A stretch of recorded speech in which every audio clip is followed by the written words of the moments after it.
that the way your administration works involves just kissing a heck of a lot of butt. And the willingness to say yes or commit any injustice.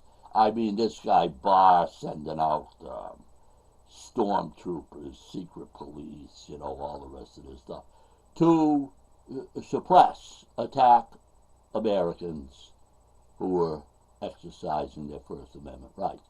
You got to be a real lowlife to do that, and there's certainly plenty of them, in Washington. And you've always known that if you're looking for lowlifes, you could go to Washington. I mean, if you think, New York City had plenty of them. Down to Washington, with the power, wow. You said, hey, I'm going to get out of here and go to drain the swamp. And some people believed it. Now we find out, what are you doing? You didn't go there to drain the swamp. You went there to bathe in it. I mean, it's like these are your kind of people. Same kind of people you learn about politics with in New York City. Mobs, let's face it, your mentor in government affairs, politics, the legal system, Roy Cohn, was an exceptional lowlife. He and Joe McCarthy, they screwed up big time with the Red Scare, the 50s, armed services hearings, and the un-American activities. So this is a guy who, he got big, accusing people of being un-American because big business didn't like all of their ideas. So he attacked them.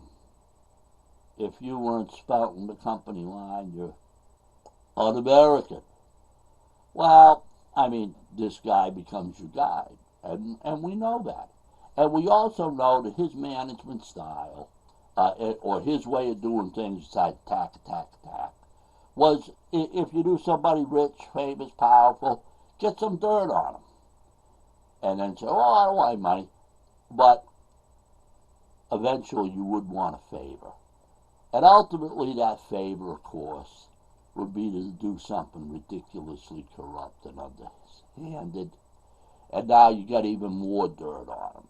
And that way he kept himself in power with fear and playing kind of like a game of brother rat.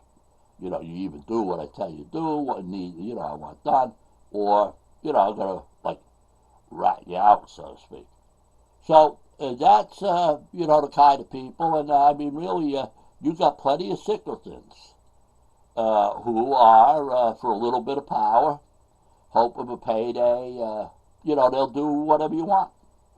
All you got to do is know how to say yes, no morals, be willing to commit injustice, and, of course, numero uno, kiss butt. So, at any rate, some people who live like that can never be happy. They always want more. In fact, that kind, they always want more. And, there was a book about too much, never enough, or, want more, all the rest of this.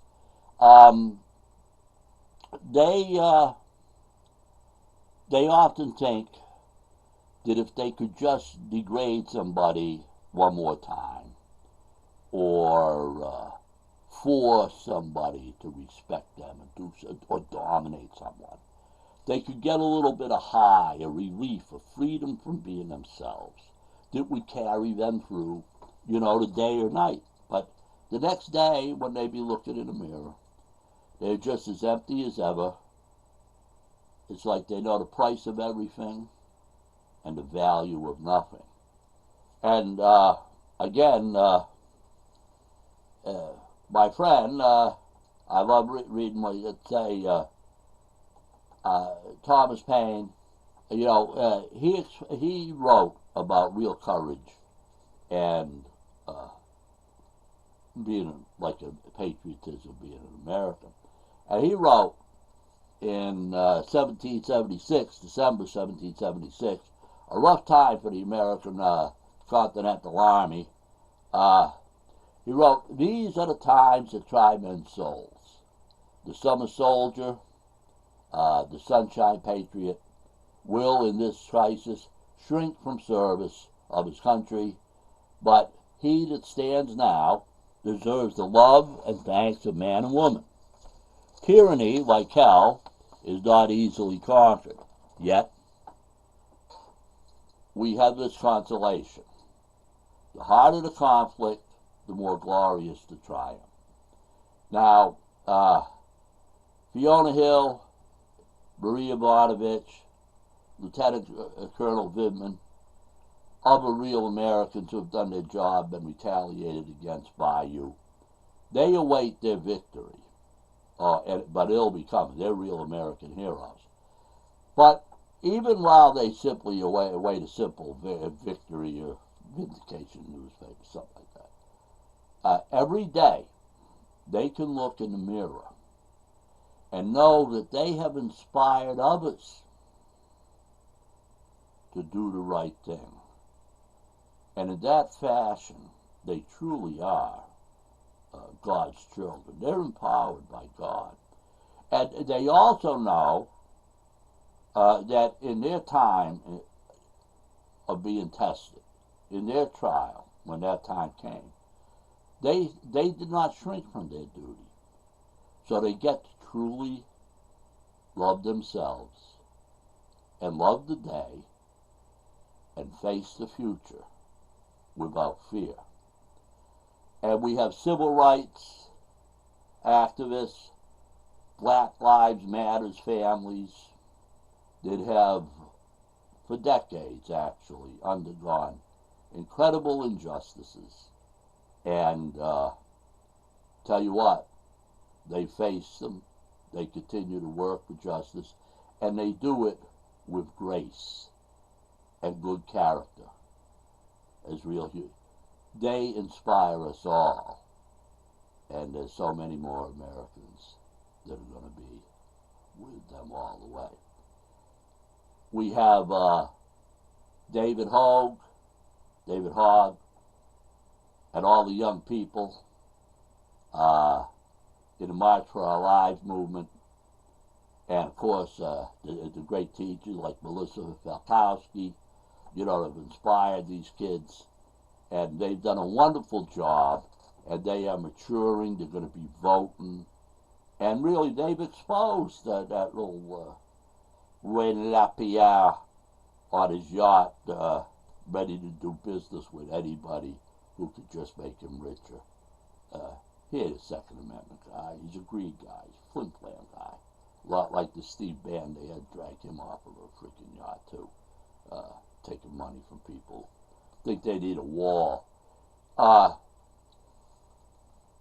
about Christopher David and the Portland moms standing up to those thugs that you and Barr sent to deny people their First Amendment right?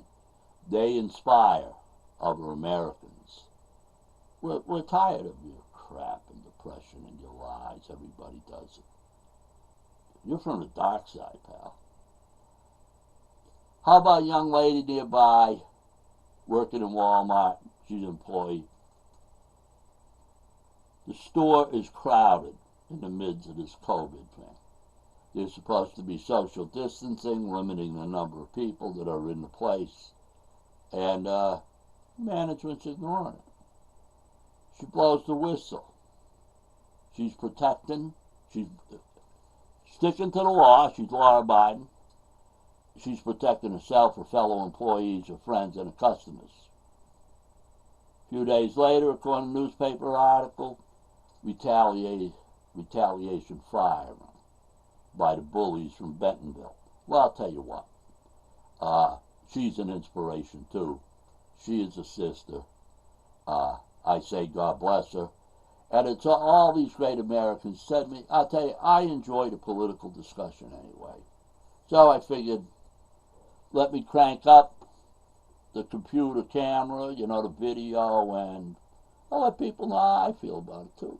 So God bless. I mean, thank you for being so freaking sick, because it inspired me to do something rather than just, mowing the lawn, this kind of thing.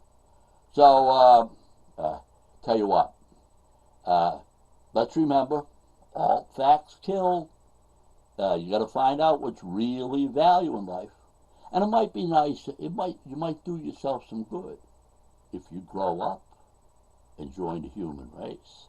Now, if the American people, if they find they'd rather get rid of you, I mean, and you lose the election, then it's a terrible defeat. Take it like a man. Take it like a man. Bye, Donald. Bye. Bye. Bye. Goodbye. Goodbye.